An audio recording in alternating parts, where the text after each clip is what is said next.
Hello student, I am Sanjay Sharma and we were discussing the first chapter in biology which is reproduction in the angiospermic plant, आवर्त बीजी पादपों में जनन। इस chapter में हमने starting में पढ़ा था कि आवर्त बीजी पादप जो होते हैं एंजियोस्पर्मिक प्लांट जो होते हैं उनमें रिप्रोडक्शन दो तरह का होता है, जिसमें sexual reproduction, asexual mode of reproduction. Sexual mode of reproduction के बारे में हमने लिखा था कि इसमें मियोसिस होगा और इसमें सिनगेमी यानी कि युग्मक संलयन होगा, और एसेक्सुअल रिप्रोडक्शन में ना तो मियोसिस होगा यानी कि अर्धसूत्री विभाजन भी नहीं होगा और ना ही इसमें सिनगेमी यानी कि युग्मक संलयन होगा। अर्धसूत्री विभाजन और संयुग्मन, युग्मक संयुग्मन जो है वो लैंगिक जनन के लक्षण है, जो कि हम पढ़ेंगे अपने चैप्टर सेकंड और थर्ड में।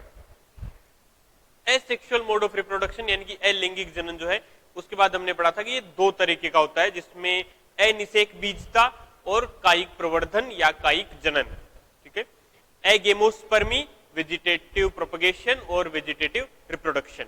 ओके स्टूडेंट, तो एगेमोस्पर्मी में हमने पढ़ा था कि नया पौधा जो बनता है वो बनता तो बीज से है, लेकिन उस बीज को बनने के लिए जो अर्धसूत्री विभाजन और युग्मक संलयन है वो उसमें नहीं होगा। और उसके बाद में कायिक जनन हम लोग पढ़ रहे थे।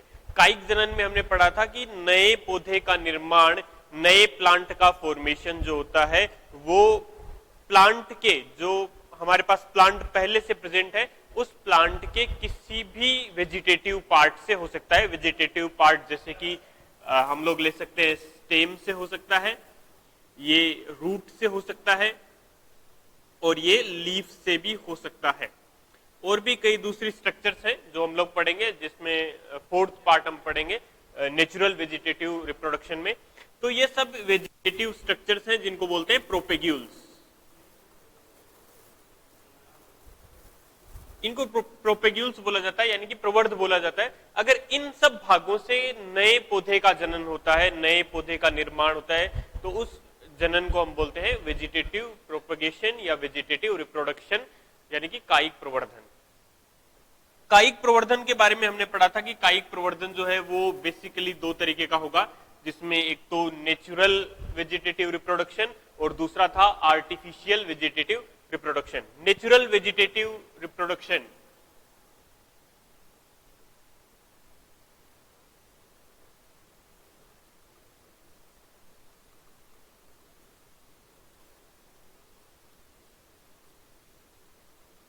नेचुरल वेजिटेटिव रिप्रोडक्शन में हमने डिस्कस कर लिया था वेजिटेटिव रिप्रोडक्शन बाय स्टेम और दूसरा वेजिटेटिव रिप्रोडक्शन बाय रूट। ये दो हम लोग पहले क्लास में डिस्कस कर चुके थे। नेक्स्ट हम लोग डिस्कस करेंगे थर्ड पोर्शन, जो कि है प्राकृतिक कायिक प्रवर्धन, जो किसके द्वारा होता है, जो होता है पर्ण के द्वारा, बाय लीफ, पर्ण द्वारा। ओके स्टूडेंट, हम लोग डिस्कस कर रहे हैं पर्ण द्वारा कायिक प्रवर्धन, प्राकृतिक कायिक प्रवर्धन। देखिए इसमें दो उदाहरण हम लेंगे, एक तो ब्रायोफाइलम, एग्जाम्पल इसमें दो लेंगे, डिस्कस करेंगे एक एक को।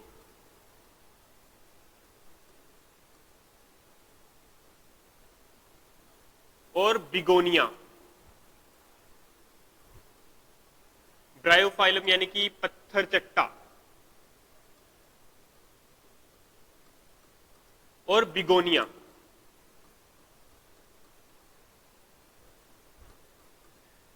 ये दो पौधे ऐसे होते हैं जिनमें नया पौधे, नए प्लांट का फॉर्मेशन हो सकता है लीफ के द्वारा। देखते हैं कैसे। ब्रायोफाइलम जो है उसमें लीफ मार्जिन, जैसे सपोज कीजिए ये लीफ मार्जिन है, तो ब्रायोफाइलम में सपोज कीजिए ये जैसे लीफ है, तो लीफ के जो मार्जिन है उन लीफ के मार्जिन में से नए प्लांट का फॉर्मेशन होने के लिए शूट निकलनी स्टार्ट हो जाती है। ठीक है, ये ब्रायोफाइलम यानी कि पत्थर चट्टा है, जिसमें लीफ मार्जिन, जो पत्ती होती है, पर्ण होती है, उसके किनारे पर से नए पौधे के लिए शूट फॉर्मेशन यानी कि पर्रोह बननी स्टार्ट हो जाती है या कलिका बननी स्टार्ट हो जाती है। कलिका या बड फॉर्मेशन जो होता है वो लीफ मार्जिन, जैसे ये लीफ है, लीफ के जो मार्जिन है, लीफ के जो किनारे हैं, उससे नए पौधे बनने प्रारंभ हो जाते हैं। ठीक है, तो जब भी ये लीफ टूट करके नीचे जमीन पर गिरेगी तो ये लीफ जो है उससे नए प्लांट का फॉर्मेशन स्टार्ट हो जाता है। इसी तरीके से बिगोनिया, देखिए बिगोनिया में सपोज कीजिए हमारे पास ये एक लीफ है,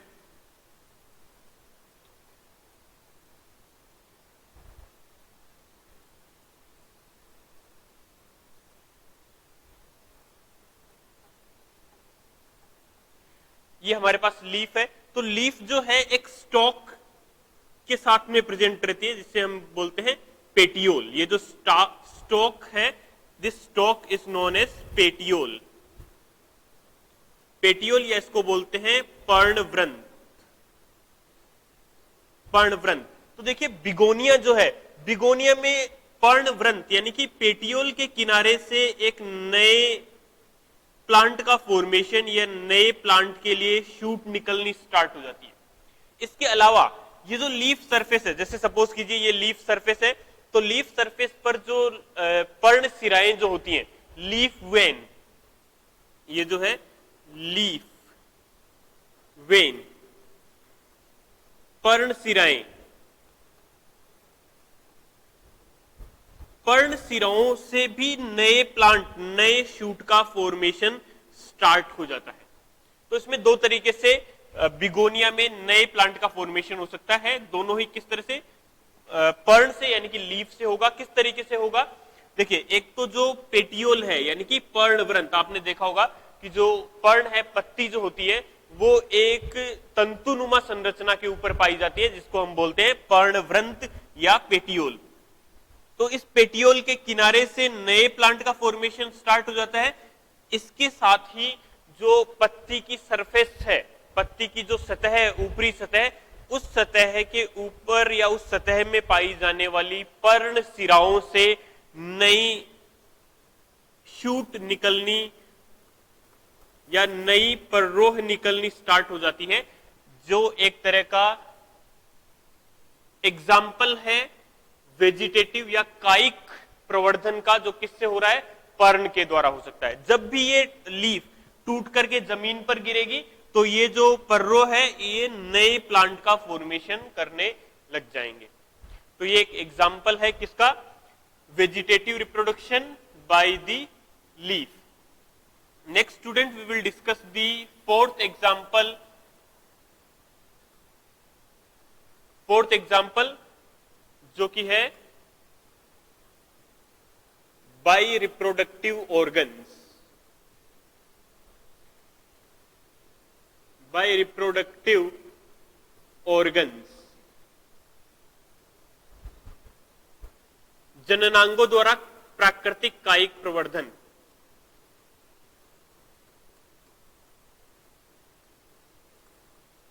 जननांगों द्वारा प्राकृतिक कायिक प्रवर्धन। देखिए ये किस तरीके से होता है।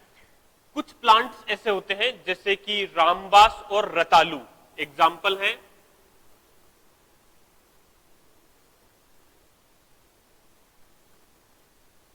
रामबास और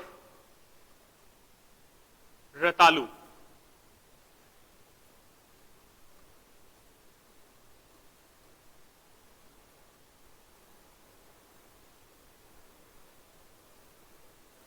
अगेव और डायोस्कोरिया। इन प्लांट्स में स्टूडेंट क्या होता है, इन प्लांट में फ्लोवर बड की जगह पर मल्टी सेल्यूलर बल्बिल स्ट्रक्चर्स आ जाती है। या देखिए जनरली जो प्लांट होता है उसमें होती है फ्लोवर बड, फ्लोवर बड यानी कि पुष्प कलिका। पुष्प कलिका, पौधों में फ्लोवर बड या पुष्प कलिका होता है जहां से फूल बनना स्टार्ट होता है। लेकिन ये दो पौधे ऐसे होते हैं जिनमें रामबास और रतालू, इनमें पुष्प कलिका नहीं बनती है, फ्लोवर बड नहीं बनती है। फ्लोवर बड की जगह पर इसमें बन जाता है मल्टी सेल्यूलर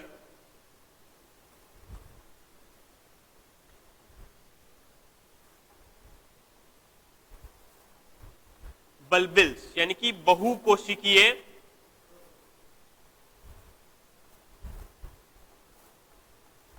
प्रपत्र, ठीक है, बहुकोशिकीय या मल्टीसेल्यूलर बल्बिल्स। मल्टीसेल्यूलर बल्बिल्स जो होते हैं वो फ्लोवर बर्ड की जगह पर आ जाते हैं या फ्लोवर बर्ड के को रिप्लेस करते हैं, और इनके बाद में ये मल्टीसेल्यूलर बल्बिल्स जो हैं ये आप इनको बोल सकते हैं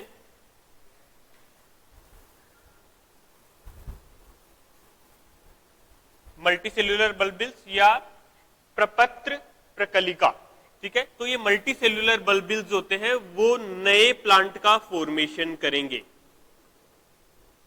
न्यू प्लांट, नए प्लांट का ये फॉर्मेशन करेंगे, ठीक है। तो ये एग्जांपल है जहां पर नया पौधा बन रहा है, किसके द्वारा, जननांगों द्वारा। क्योंकि जो फ्लोवर है, हमने पहले डिस्कस किया था हमारे फर्स्ट लेक्चर में कि आवर्त बीजी पादप यानी कि एंजियोस्पर्मिक प्लांट में सेक्सुअल रिप्रोडक्शन के लिए जो स्ट्रक्चर पाई जाती है वो पाई जाती है फ्लोवर। अब ये कुछ पौधे ऐसे हैं रामबास और रतालू जहां पर फ्लोवर बर्ड की जगह पर मल्टी सेल्यूलर बल्बिल्स पाए जाते हैं, ठीक है। तो ये सब नए पौधे का फॉर्मेशन करते हैं। ये सब एग्जाम्पल है स्टूडेंट प्राकृतिक कायिक प्रवर्धन के लिए। हमने डिस्कस किया था कि जो प्राकृतिक कायिक प्रवर्धन है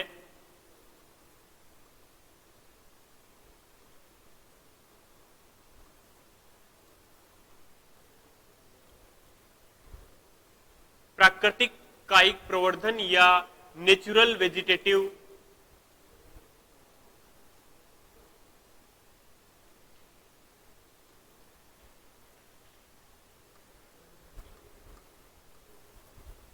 प्रोपगेशन, नेचुरल वेजिटेटिव प्रोपगेशन जो होता है वो स्टेम के द्वारा होता है यानी कि स्कंद के द्वारा, रूट के द्वारा होता है, और होता है लीफ के द्वारा, और साथ में ये होता है रिप्रोडक्टिव ऑर्गन्स के द्वारा। ये सब हमने डिस्कस कर लिया है। इसके अलावा जो सेकंड हमारा पार्ट था, सेकंड कैटेगरी थी वेजिटेटिव प्रोपगेशन या वेजिटेटिव रिप्रोडक्शन की, वो थी आर्टिफिशियल वेजिटेटिव प्रोपगेशन। तो हम लोग अब डिस्कस करेंगे आर्टिफिशियल वेजिटेटिव प्रोपगेशन।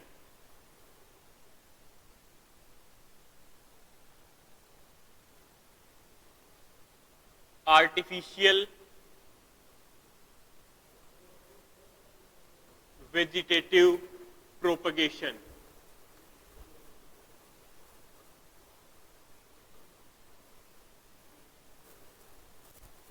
कृत्रिम कायिक प्रवर्धन, कृत्रिम कायिक प्रवर्धन। देखिए स्टूडेंट, कृत्रिम कायिक प्रवर्धन जो है, ये पहली दो बातें जो इसके बारे में हमें याद रखनी है। पहली बात ये है कि ये मेन मेड है,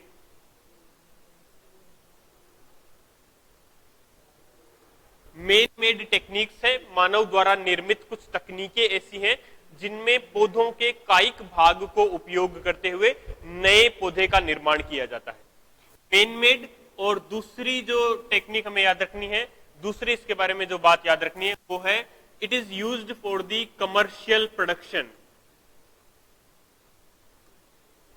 कमर्शियल प्रोडक्शन।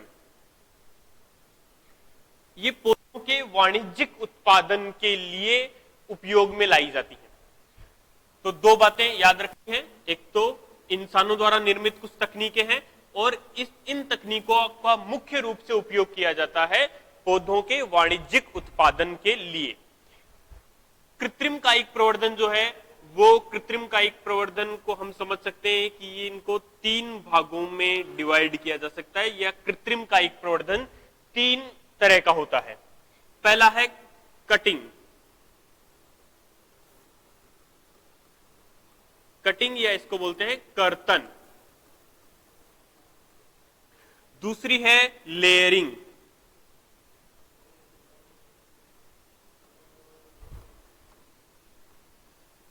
या दाब, और लास्ट है ग्राफ्टिंग।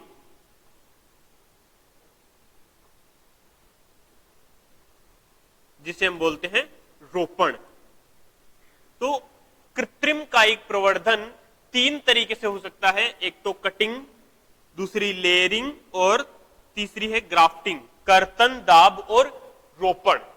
अब इन तीनों के भी अलग अलग भाग है। जैसे कर्तन यानी कि कटिंग के आगे दो भाग हैं, जिसमें पहला है स्टेम कटिंग, स्टेम कटिंग यानी कि स्तंभ कर्तन, स्तंभ कर्तन। दूसरी है रूट कटिंग,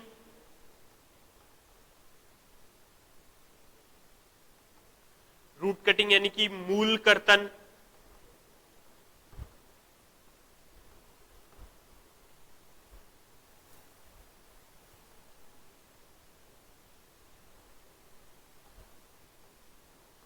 मूल कर्तन। तो कटिंग टेक्निक के दो भाग हैं, एक तो स्टेम कटिंग स्तंभ कर्तन और रूट कटिंग यानी कि मूल कर्तन। लेयरिंग के आगे हम लोग दो भाग या दो कैटेगरी हम लोग पढ़ेंगे, जिसमें फर्स्ट है माउंड लेयरिंग, माउंड लेयरिंग, और दूसरा है एयर लेयरिंग।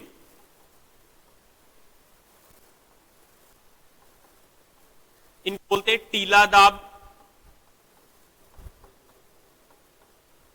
टीला दाब, वायु दाब, इसको बोलते हैं गुट्टी।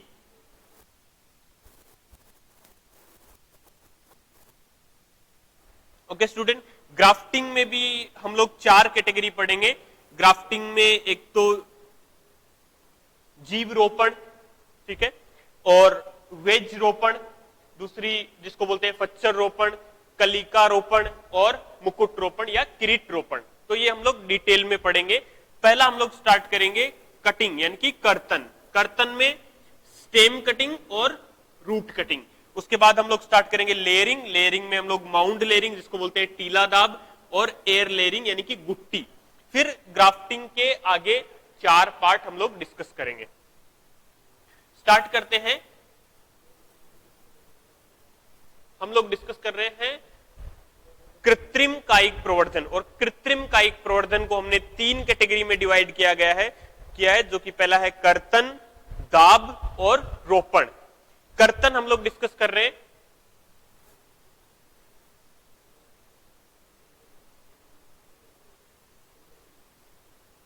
कटिंग या कर्तन। देखिए इस तकनीक में क्या करते हैं, इस तकनीक में जो भी मात्र पादप है, मदर प्लांट जो है, उस मात्र पादप के तने को छोटे छोटे टुकड़ों में काट करके उन छोटे छोटे टुकड़ों को जमीन में हम लोग प्लांट करते हैं, जमीन में रोपते हैं, और कुछ समय के पश्चात ये जो छोटे छोटे टुकड़े हैं उनसे नए पर्रोह या नई कलिकाएं निकलना प्रारंभ हो जाती है। देखिए इसके उदाहरण हम लोग डिस्कस कर लेते हैं। एग्जाम्पल इसका है गन्ना यानी कि सुगर केन,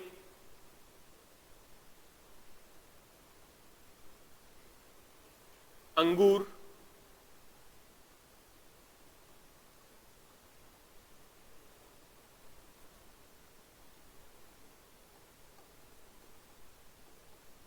गुलाब, रोज और लास्ट है बोगेनवेलिया।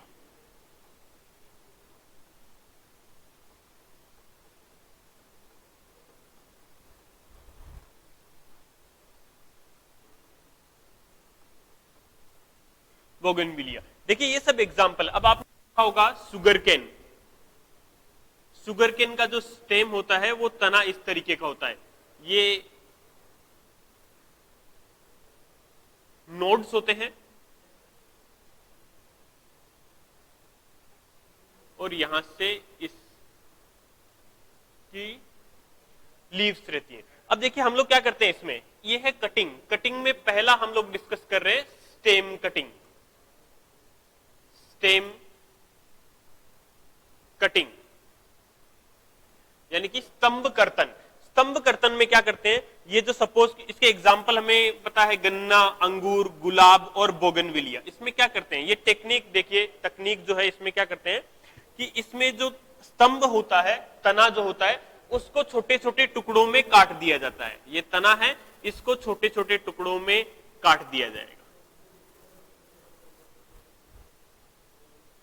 और इन छोटे छोटे टुकड़ों को जमीन में, धरती में प्लांट कर दिया जाएगा, इनको जमीन में रोप दिया जाएगा और कुछ समय पश्चात इनमें, जैसे सपोज कीजिए ये खेत में या किसी भी जमीन में इनको हमने अंदर रोपित कर दिया या इनको रोप दिया, कुछ समय के पश्चात इन छोटे छोटे टुकड़ों से पररोह निकलनी प्रारंभ हो जाएगी।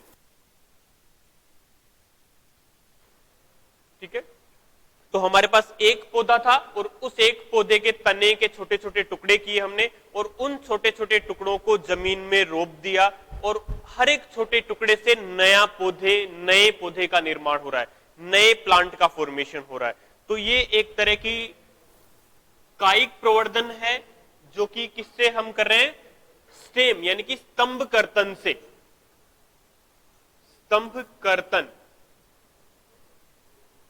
स्तंभ को छोटे छोटे टुकड़ों में काट रहे हैं और उन छोटे छोटे टुकड़ों को जमीन में रोपने के बाद उन छोटे छोटे टुकड़ों से जो नए पौधे का फॉर्मेशन होता है वो होगा स्तंभ कर्तन। उसके बाद आगे देखिए, ये एग्जांपल्स हमें याद रखने हैं, कौन कौन से हैं, सुगर केन, ग्रेप्स, रोज और बोगनविलिया। ओके स्टूडेंट्स, उसके बाद इसमें एक और इंपॉर्टेंट पॉइंट जो हमें याद रखना है कि स्तंभ कर्तन में, जो स्तंभ कर्तन की तकनीक जो है वो कुछ फैक्टर से अफेक्टेड होती है, कुछ ऐसी चीजें हैं जो उसको प्रभावित करती हैं। जैसे कि ये जो प्रवर्ध है, प्रवर्ध की लंबाई, ये जो छोटे छोटे टुकड़े हमने यूज किए, प्रवर्ध आपने जब हमने फर्स्ट क्लास ली थी इसकी तो पढ़ा था प्रोपेग्यूल यानी कि प्रवर्ध। तो ये जो स्टेम कटिंग है, स्टेम कटिंग को प्रभावित करने वाले कुछ कारक होते हैं, जैसे प्रवर्ध की लंबाई, और आप लिख सकते हैं लेंथ ऑफ प्रोपेग्यूल्स, प्रोपेग्यूल यानी कि प्रवर्ध की लंबाई, प्रवर्ध की लंबाई, प्रवर्ध की लंबाई कितनी है ये इसको प्रभावित करेगी। दूसरा जो इसको प्रभावित करने वाला कारक है, वो प्रभावित करने वाला कारक है मात्र पादप की उम्र, age of mother plant, age of mother plant या मात्र पादप की आयु, मात्र पादप की आयु। तीसरी जो इसको प्रभावित करने वाला कारक जो है वो है वातावरण, जहां पर प्रवर्ध को रोपित किया गया है।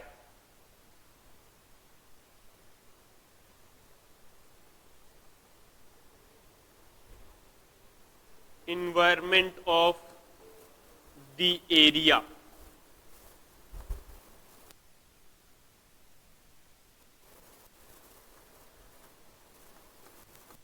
प्रवर्ध को रोपित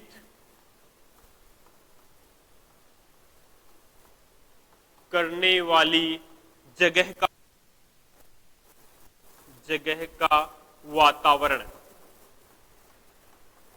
देखिए ये तीन चीजें जो हैं वो इनको प्रभावित करती है। किसको प्रभावित करेगी आपको याद रखना है, स्टेम कटिंग यानी कि स्तंभ कर्तन को प्रभावित करने वाली तीन कारक है। पहला कारक जो है वो है लेंथ ऑफ द प्रोपेग्यूल यानी कि प्रवर्ध की लंबाई, ये जो हम प्रवर्ध ले रहे हैं इनकी लंबाई कितनी है ये इसको प्रभावित करेगी। Age of the mother plant यानी कि जो मात्र पादप है, ये हमारा जो पादप था उसकी उम्र क्या होगी, उसकी आयु क्या होगी, ये इसको प्रभावित करेगा। और साथ में इन्वायरमेंट ऑफ द एरिया, जिस जगह पर जिस जमीन हमने इनको रोपित किया है उस रोपित करने वाली जगह का वातावरण कैसा है।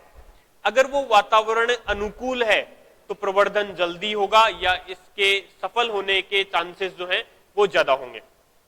तो ये सब हम लोग डिस्कस कर चुके हैं किसके बारे में, स्टेम कटिंग के बारे में। नेक्स्ट कर्तन यानी कि कटिंग टेक्निक जो थी उसके दो टाइप हमने पढ़े थे, पहला स्टेम कटिंग और दूसरा था रूट कटिंग। तो हम लोग नेक्स्ट डिस्कस करेंगे रूट कटिंग।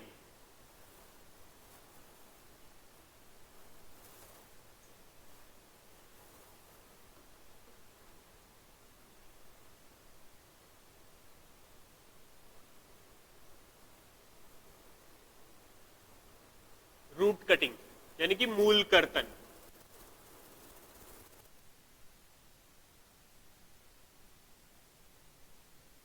स्टूडेंट इस टेक्निक में हम क्या करते हैं, जो मात्र पादप है उसके मूल को छोटे छोटे टुकड़ों में काट करके उनको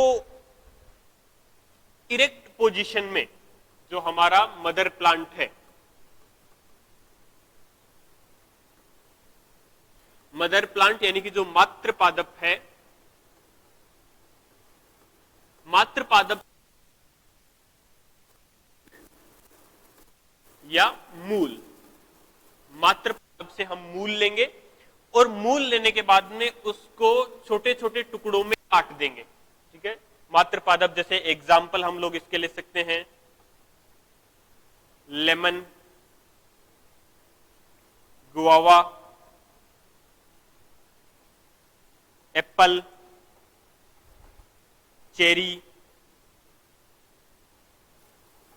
नींबू। एग्जाम्पल इसकी क्या क्या है, नींबू, अमरूद, सेब और चेरी, ये सब इसके एग्जाम्पल है। इनमें क्या करते हैं, ये हमारे लिए मात्र पादप हो गए। अब इन मात्र पादप से हम क्या लेंगे, मूल, इनकी जड़ें निकाल लेंगे और इनकी जड़ को छोटे छोटे टुकड़ों में काट देंगे। और वो जो पीसेस जो है, पीसेस ऑफ रूट या मूल के प्रवर्ध, मूल के प्रवर्ध जो है उनको जमीन में इरेक्ट पोजीशन में यानी कि बिल्कुल सीधा हम लोग लगा देंगे। जैसे सपोज कीजिए ये हमारे पास है जमीन और इस जमीन में जो रूट के टुकड़े, मान लीजिए इस तरह के छोटे छोटे टुकड़े हैं रूट के, और उन रूट के छोटे छोटे टुकड़ों को हम लोग जमीन में बिल्कुल सीधा इस तरीके से लगा देंगे। इससे क्या होगा कि इन रूट के ऊपर जो बड है, कलिका जो है, उसको आगे चल करके डेवलप होने के चांसेस मिलेंगे और वो डेवलप होकर के एक नए प्लांट का फॉर्मेशन करेगी। ओके स्टूडेंट, सो ये सब याद रखने आपको इसके एग्जाम्पल में लेमन, गवावा, एप्पल एंड चेरी। ठीक है, मात्र पादप है, मात्र पादप में ये कोई सा भी पादप हो सकता है उदाहरण के लिए, और उस मात्र पादप से हम लोग लेंगे रूट और उस रूट को छोटे छोटे टुकड़ों में लेंगे। काटने के बाद उनको इरेक्ट पोजीशन में बिल्कुल सीधा जमीन में, बिल्कुल सीधा इस तरीके से जमीन में लगाएंगे।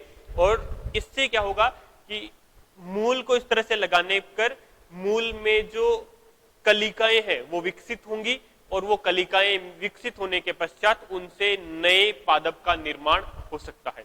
जैसे मूल का एक छोटा सा भाग था, उसको हमने कई अलग अलग छोटे छोटे टुकड़ों में बांट दिया, काट दिया, तो उस हर एक छोटे टुकड़े से फिर नए पौधे का निर्माण होगा।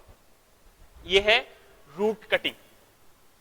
रूट कटिंग हमने रूट कटिंग से पहले डिस्कस किया था स्टेम कटिंग, और ये सारे दोनों के दोनों टाइप थे किसके, कटिंग टेक्निक के।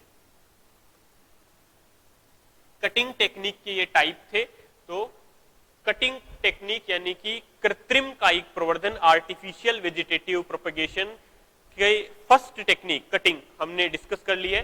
नेक्स्ट है दाब लगाना या लेयरिंग।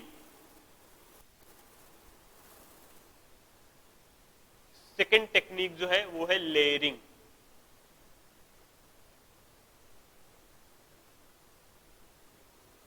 लेयरिंग या इसको बोलते हैं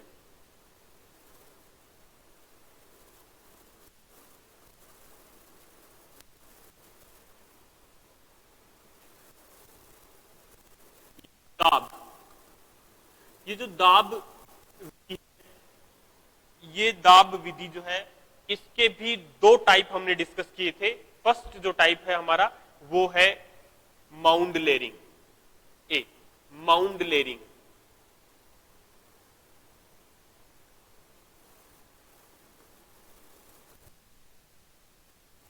और सेकंड जो टाइप है वो है एयर लेयरिंग।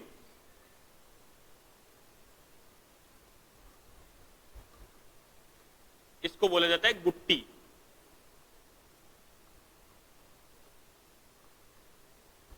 गुट्टी, ओके।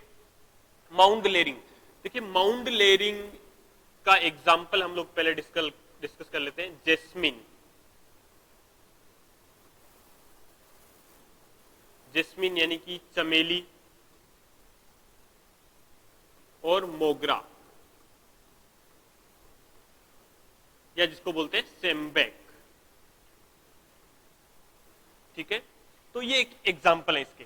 देखिए माउंड लेयरिंग और एयर लेयरिंग, पहली बात तो हमें ये याद रखनी कि लेयरिंग होती क्या है। लेयरिंग एक तरह की आर्टिफिशियल वेजिटेटिव प्रोपगेशन की टेक्निक है जिसमें हम प्लांट के किसी शाखा पर या उसके किसी स्तंभ पर या उसके किसी स्तंभ को प्रेरित करते हैं जिससे उस पर नई कलिकाएं विकसित हो सके या फिर अपस्थानिक मूल उस पर विकसित हो सके। तो इसमें क्या किया जाता है, लेयरिंग हमें याद रखना एक ऐसी तकनीक है जिसमें हम तने को या किसी तने की किसी शाखा को प्रेरित करते हैं कि उसमें अपस्थानिक कलिकाएं या अपस्थानिक मूल यानी कि एडवेंटियस बड्स और एडवेंटियस रूट जो है वो विकसित हो सके, जबकि वो शाखा या तना अभी भी मात्र पादप से लगा हुआ है। हम उसको मात्र पादप से अभी अलग नहीं करते हैं जब तक कि उसमें कलिका या जड़ यानी कि मूल विकसित नहीं हो जाती है, तब तक उसको अलग नहीं करेंगे। तो this layering is a technique to induce the formation of adventitious buds or adventitious root on the stem or the branches while the stem or branches are still on the mother plant. So this is an example of, this is the principle of the technique which is layering. इसको दो part में divide किया है। टीला दाब,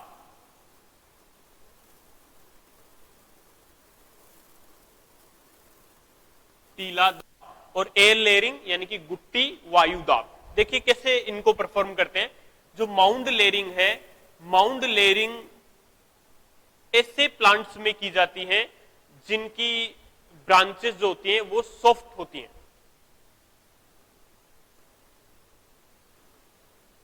plants with soft branch,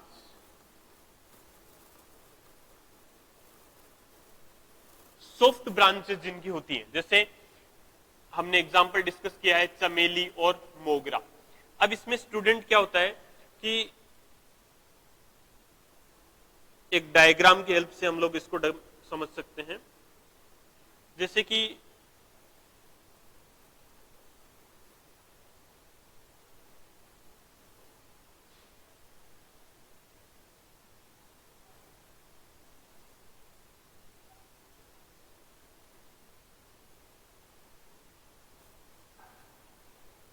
देखिए ये जैसे कुछ ब्रांचेस हैं हमारे पास में और इसी के साथ एक और ब्रांच, इसी के जैसी एक और ब्रांच होती है जिसको हम क्या करते हैं, जिसको हम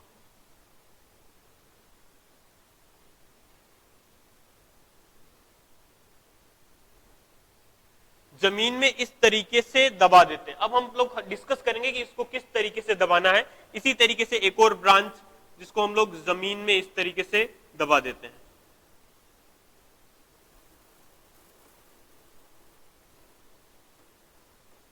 ठीक है, ये सारी हमारे पास ब्रांचेस हैं। सपोज कीजिए इस तरीके से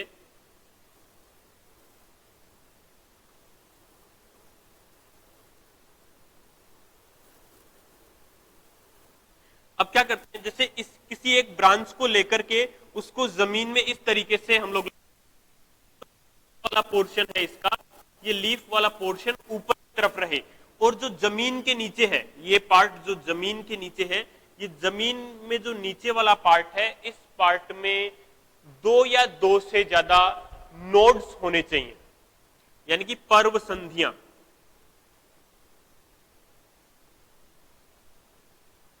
पर्व संधियां कम से कम दो या दो से ज्यादा, दो या दो से ज्यादा पर्व संधियां इसमें होनी चाहिए। ठीक है, जो जमीन के नीचे वाला जो भाग है, इसमें इसको इस तरीके से जमीन के अंदर हम लोग लगाएंगे कि जमीन के नीचे दो या दो से ज्यादा पर्व संधियां रहे। ओके स्टूडेंट, तो अब देखिए क्या करते हैं। पहली बात तो इनकी जो ब्रांचेस जो होती हैं, ब्रांचेस बहुत ही ज्यादा सॉफ्ट होती हैं, मुलायम होती हैं, जिससे क्या होता है, इनको पकड़ करके जमीन में दबाना जो है वो आसान हो जाता है। अब इनमें क्या करते हैं, दबाते समय जमीन में, जब इन शाखाओं को जब नीचे जमीन में दबाएंगे तो हमें ये ध्यान रखना है कि इनको इस तरीके से जमीन के अंदर, मिट्टी के अंदर डालना है ताकि मिट्टी में दो या दो से ज्यादा पर्व संधियां, नोड्स जमीन के नीचे। अब देखिए क्या होगा कि जमीन के नीचे जब ये पर्व संधियां रहेंगी तो लगभग 4 से 8 हफ्ते के अंदर इनसे ब्रांचेस निकलना स्टार्ट हो जाएंगे, इनसे रूट निकलना स्टार्ट हो जाएंगे। ठीक है, यहां से रूट्स फॉर्मेशन यानी कि मूल का बनना यहां से प्रारंभ हो जाएगा। अब 4 से 8 हफ्ते बाद में जब ये मूल बनना प्रारंभ हो जाएगा तो हम क्या करेंगे, इस पूरे के पूरे मिट्टी के साथ में, यहां से पूरी की पूरी मिट्टी के साथ में ये पौधा जिसकी अब जड़ें बनने लग गई हैं, तो इस जड़ों को हम लोग यहां से हटा लेंगे, क्योंकि साथ में पूरी मिट्टी भी आ रही है, तो इसको बोलते हैं टीला दाब, इसलिए इसको क्या बोला जाएगा, टीला दाब। यहां से इसको हटा करके नई जगह जहां पर भी हमें इसको आगे वृद्धि करवानी है, ग्रोथ करवानी है, वहां पर इसको लगा देंगे। इसी तरीके से ये पोर्शन जो है इसको भी यहां से हटा लेंगे पूरी मिट्टी के साथ में, ताकि जो वातावरण या जो मूल का फॉर्मेशन, मूल का जो निर्माण हो रहा है, रूट का जो फॉर्मेशन हो रहा है, वो किसी भी तरीके से डिस्टर्ब ना हो। ओके स्टूडेंट, सो ये एक एग्जाम्पल है किसका, माउंड लेयरिंग का, यानी कि टीला का। टीला दाब ऐसे पादपों में किए जाती हैं जिनकी शाखाएं जो है वो बहुत ज्यादा सॉफ्ट यानी कि मुलायम होती है, जिनको पकड़ करके हम जमीन में या जिनको पकड़ करके हम मोड़ सकते हैं। इसी तरीके से इनको पकड़ करके जमीन में दबा देंगे, इससे वो टूटेंगे नहीं। अदरवाइज कुछ प्लांट ऐसे होते हैं जिनकी शाखाएं बहुत मोटी होती है और उनको आप तोड़ करके, उनको मोड़ करके जमीन के अंदर दबा नहीं सकते या जमीन के अंदर रोपित नहीं कर सकते हैं। अगर आप उनको ज्यादा मरोड़ेंगे तो वो क्या होंगी, टूट सकती है। इसका सॉल्यूशन किया गया है एयर लेयरिंग में। Air layering is favourable in the plants with thick branches.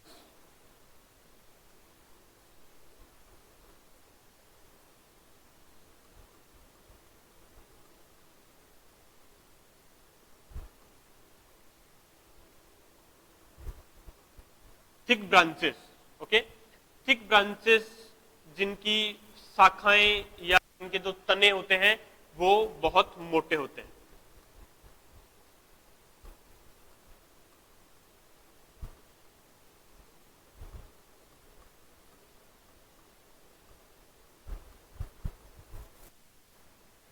मोटे तने वाले पादपों में इसको किया जाता है।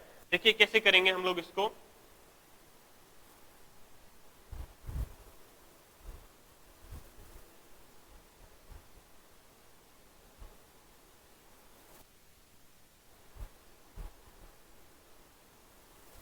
से हमारे पास कोई मात्र पादप है, मात्र पादप की जैसे सपोज कीजिए कोई एक शाखा इस तरह से जा रही है और कोई दूसरी शाखा इस तरीके से जा रही है,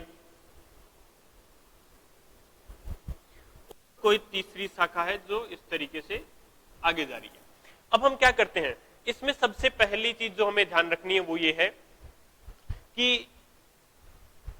एयर लेयरिंग में हम किसी ऐसी स्वस्थ शाखा का चयन करते हैं जहां से नई जड़ें या नई कलिकाएं निकलना आसान हो। तो पौधे का बिल्कुल स्वस्थ भाग हम लेंगे। अब देखिए इसमें क्या करना है, जैसे सपोज कीजिए अगर हम इस एक पोर्शन को डिस्कस करें तो ये एक पोर्शन जो है वो इस तरीके से होता है।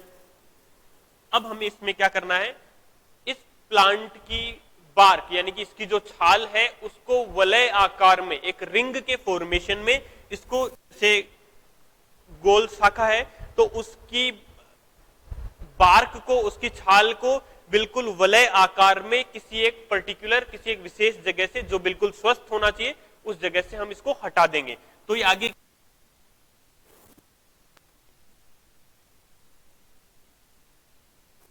किसी एक जगह से,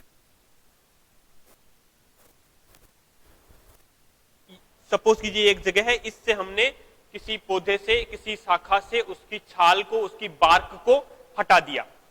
तो मान लीजिए हमने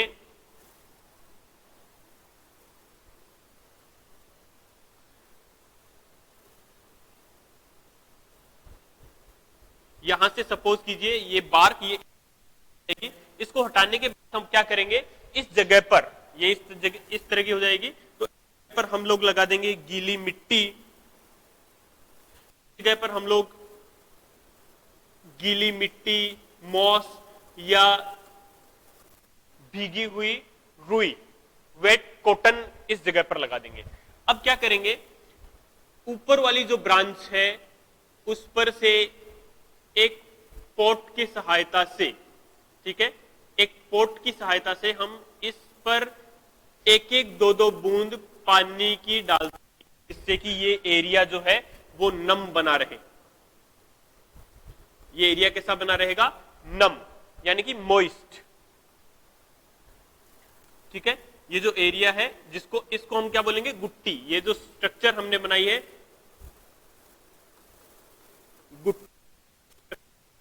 गुट्टी,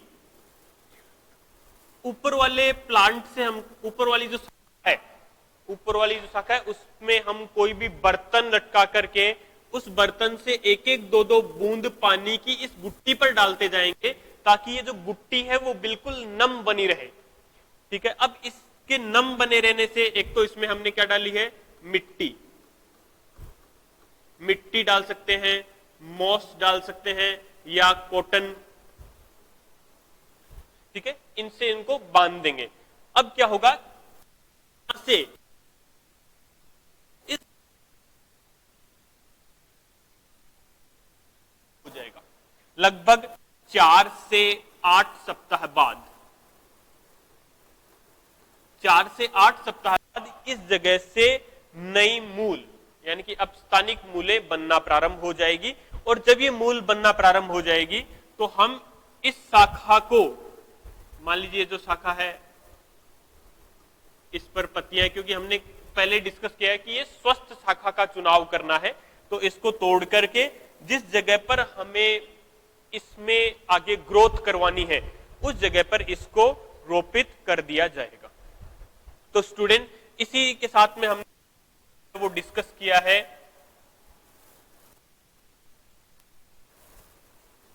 अगर हम बात करें तो हमने सबसे पहले जो 2 टेक्निक हमारी कल बच गई थी प्राकृतिक कायिक प्रवर्धन की, जिसमें पर्ण के द्वारा प्राकृतिक कायिक प्रवर्धन और दूसरा था जननांगों द्वारा कायिक प्रवर्धन, वो डिस्कस किए। और उसके बाद हमने स्टार्ट किया प्रवर्धन, कृत्रिम कायिक प्रवर्धन में हमने डिस्कस किया कि इसकी 3 विधियां होती हैं, जिसमें कटिंग, लेयरिंग और ग्राफ्टिंग। कटिंग हमने डिस्कस कर ली उसके एग्जांपल्स के साथ में, लेयरिंग हमने डिस्कस कर ली एग्जांपल्स के साथ में। नेक्स्ट हमारा जो टेक्निक है वो आता है ग्राफ्टिंग।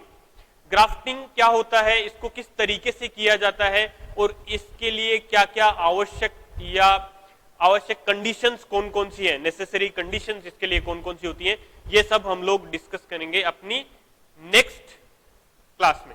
तब तक के लिए थैंक यू।